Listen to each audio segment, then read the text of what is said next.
Welcome to Bryan Health Podcast. I'm Melanie Cole, and today we're discussing the link between sleep and dementia. Joining me is Dr. Kevin Reichmuth. He's a pulmonologist with Nebraska Pulmonary Specialties. Dr. Reichmuth, it's such a pleasure to have you with us today. Tell us a little bit about the health burden and economic impact of sleep disorders. And obviously, for our physiological and overall health, we know we need sleep. But why is quality sleep so important? Sure. It's obviously a very critical part of our lives, and certainly an area that I would argue in medicine is one of the least understood. We've made certainly ground over the past decade as it relates to understanding sleep better. But to answer your question, it is clear that we have kind of an epidemic of sleep deprivation in our society, and it's a combination of how we let things interfere and encroach on our sleep. We don't protect it as much as we really should as a critical part of our day, and how it sets ourselves up for good productivity and functional outcomes and so forth in our life, both educationally, professionally, and even from a family standpoint. So I would say financial implications and safety implications and those kinds of things as it relates to sleep and this epidemic we have of general sleep deprivation for various reasons.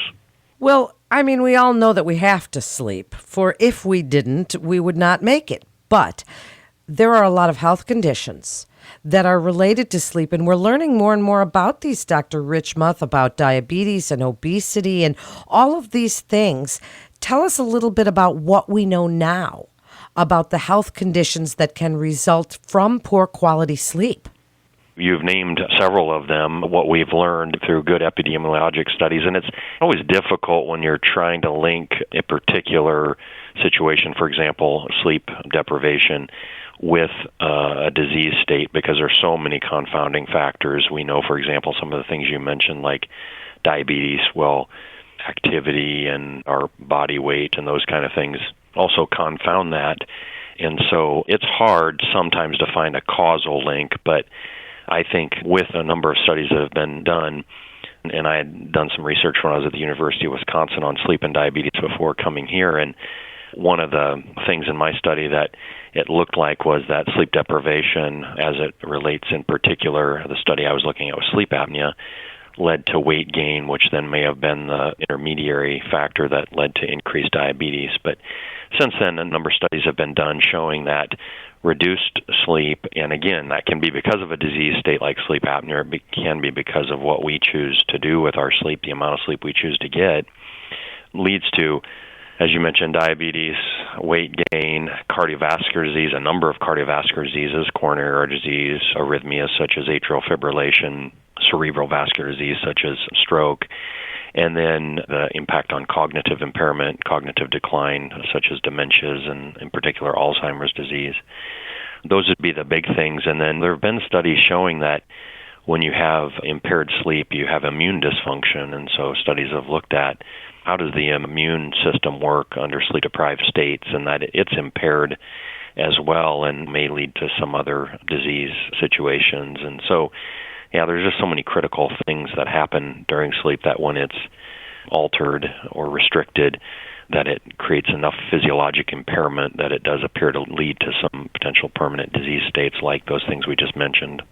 So the study by Nature Communications that links dementia to those in their 50s and 60s that get 6 hours of sleep or less, Dr. Reichmuth, what's happening in that case? Because it's the amount of sleep along with the quality of sleep. And as you said, there are so many confounding factors. And nowadays, even more than there were with the white lights and all of those things and time and electronics and everything. Tell us a little bit about what we know about the time factor, about how much sleep that we need. I am a sleeper. I do love my long night's sleeps, but I also like a nap. And so do the time factors combine? Do naps count into that? Speak about what we know now. I would say we still have a lot to learn on that, but in general, what we know now is, like I always tell patients in my sleep clinic, not everybody is going to need or be able to get 8 hours of sleep, but what the data does show is, as you've mentioned, and there's some variability in the different studies looking at this, but consistently getting less than 6 hours of sleep, or certainly 5 hours of sleep even, is a stronger signal, leads to changes in our neurocognitive function. And they've done different things to look at this, and what we do see as it relates to the study cited by Nature, which is a very large population-based study, was that there's an impact on our cognitive and function. So in the short term, when we get sleep deprived, we've all been there before, where we have problems with concentration and memory recall and those kind of things. And when you do that consistently, year after year, decade after decade, there appears to be some permanent changes in the brain, and you can see this on some studies looking at MRIs, including functional MRIs, and the impact on the white matter and so forth. And so that sets the foundation for the brain not being able to do its job as it relates to cognitive function. And so, in general, we've kind of come to the consensus that people, for the most part, again, depending on age, but in adults, need 7 to 9 hours of sleep. That's kind of where we think it's at. Your question regarding cumulative, for example, if you're getting consistently 6 hours of sleep, but then you take an hour nap in the afternoon, we're still uncertain about that. Like I tell people, napping, some of the most brilliant people in the history of the world were nappers.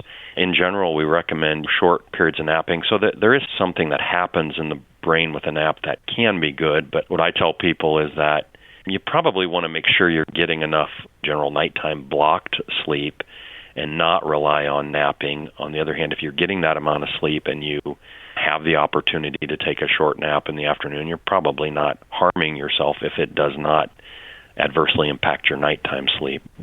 And that's a good point. People have always been asking me, how do you sleep at night if you take a nap in the day? But somehow, I don't know, my whole family does. But as an exercise physiologist, Dr. Reichmuth, I also know that certain things, as we were talking about what can compound and confound good quality sleep, can affect our good sleep, whether it's exercise at night or alcohol consumption or what we've had for dinner, any of those things.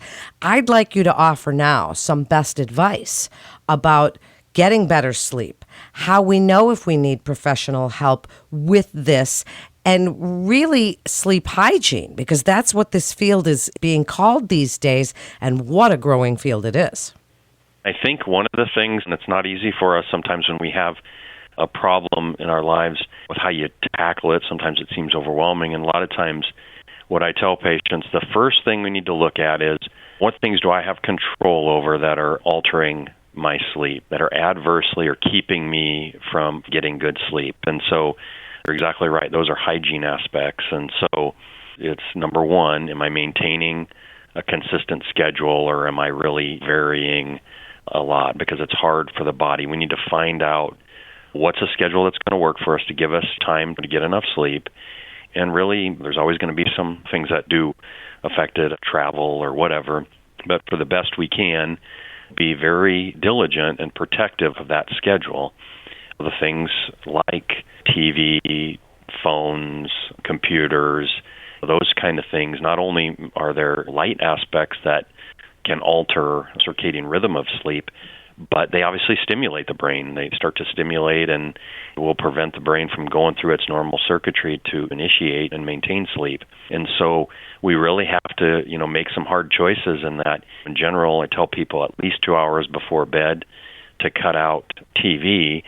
And we may have a few final things we have to do on our phone or whatever, but I try to tell people at least an hour before you're going to get into bed, and absolutely not while you're in bed should you be engaging in Twitter, Facebook, Wordle, those kind of things that we get sucked into. And then having an environment, that bedroom where we sleep, really set it up to be environmentally comfortable as it relates to the bed, the mattress, the pillow, all those kind of things. We're trying to make it quiet, dark, those kind of things.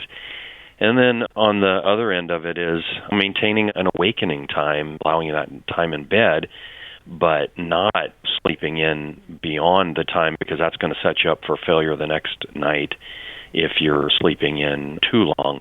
And, sometimes it's nice to lay in bed and you're kind of in and out of sleep for the next several hours before you get out of bed. That can do some harm to getting to bed that following night, and certainly even to our productivity during that day. So I guess looking at the things you can control and making that schedule, and then sticking to that schedule. And I think, just like you said, it's avoiding alcohol at least several hours before bed. Caffeine, a lot of people I hear, caffeine doesn't affect me. I can drink caffeine. I promise caffeine affects your sleep even when you don't feel like you're having it affected. So we really do recommend cutting it out anytime, depending on your bedtime. I'd say 7 hours before bed is my preference for caffeine to be eliminated. And then the meals are a big one. You don't want to have a meal within an hour or two of bedtime. And again, trying to be consistent with meals, because meals are one of what we would call the Zeitgeber, so one of the things that sets our circadian rhythm timing, and so trying to be consistent with your meal time. Not everybody's going to have a meal at 6 p.m., but if you're having a meal at 6 p.m. one time and 9 p.m. the next night, and it's a lot of fluctuation, it's hard for our body to set that rhythm, and so trying to be consistent. And exercise is good for sleep, no doubt about it. It's been shown that people who exercise do tend to have better sleep, but just I think like you stated, exercising too close to bedtime can be a problem. And so I certainly recommend people exercise. If you look at the metabolic and even the sleep benefits of exercise and various things, first thing in the morning is probably one of the best exercise times. But like I tell people, not everybody can do that. And so whenever you can fit it in, but ideally not right before bedtime. Not too close to bed for sure. And certainly we have to turn our minds off, right? It's the anxiety and the stress and the need to feel like we have to answer an email or a text right then. You've given us a lot to think about, Dr. Reichmuth, and a lot of really, really good advice. I thank you so much for joining us today and sharing your incredible expertise with us. And I want to thank our Bryan Foundation partner, Union Bank and Trust. Please visit our website at bryanhealth.org for so much more information and to get connected with one of our providers. That concludes this episode of Bryan Health Podcast. Always, for more health tips and updates, please follow us on your social channels. I'm Melanie Cole.